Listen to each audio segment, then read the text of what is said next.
We begin tonight with the family mourning the loss of a young father who was killed in a tragic accident on the job. He was struck by an excavator bucket at a construction site in Brighton. Good evening and thank you for joining us. I'm Mike Duffy. And I'm Carolyn Clifford. Tonight, the man's loved ones spoke with 7 News Detroit reporter Brett Cast about the heartbreak that has shattered their family. Well, Michigan State Police are still investigating this incident, which they say appears to have been a workplace accident that took the life of a 23-year-old father who was the sole supporter of his family.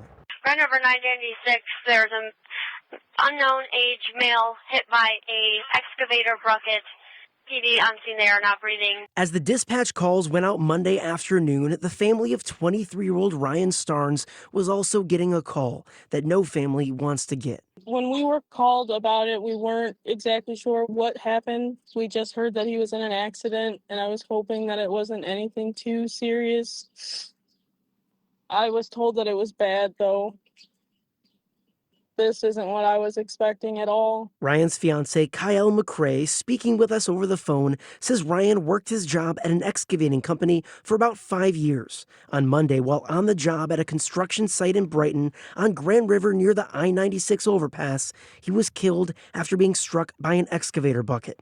According to Michigan State Police, Ryan was working in an excavated hole, and the person operating the excavator didn't see him.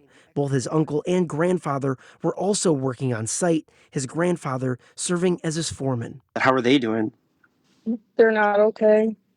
His grandpa was the one that held him when it happened. Kyle says Ryan was a hardworking and loving father to their 5-year-old son, Luke, who is nonverbal and autistic. Every single night he would come home from work and he would cuddle with our son and hold him, play with him. He worked really hard to make sure that Luke was okay and he had everything that he needed.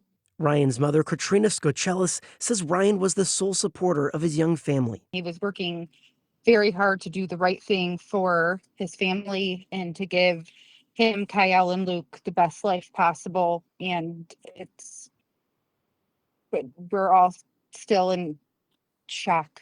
Ryan's family has set up a GoFundMe, which you can also find on WXYZ.com, to help support his young son as they grieve the sudden loss. I just want people to know how much of an amazing person he was, how much love that he had to share with the world.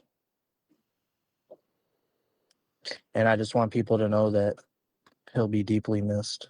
In Brighton, Brett Cast, 7 News, Detroit.